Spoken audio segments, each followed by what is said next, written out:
Welcome to our channel 1 2 Step, and in today's video I'll be showing you how to log into your Tenant Web Access. Before getting started, if you are new to the channel, please do subscribe and turn on the notification bell icon so that you get notified every time we upload new videos. And now let's get started. First of all, open your Google Chrome or any web browser. Then on the search bar type in Tenant Web Access Login. Once you press enter, you will get these kind of results. From this, click on the first link.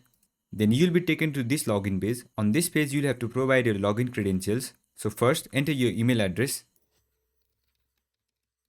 After you have entered your email address, enter your password on the next box. And in case if you don't remember your password, you can click on this link to retrieve your password. And if you want to save your login info, you can click on this remember me checkmark and it will save your login info for next time. And if you are new to this page, you can click on this link to sign up for a new account. Once everything is set, make sure you have entered your correct credentials, then click on the login button. Once you click on it, you'll be logged into your account. I hope this video was helpful, and if it was, don't forget to leave a like, comment and subscribe, and turn on the notification bell icon so that you get notified every time we upload new videos. And I'll catch you on the next one.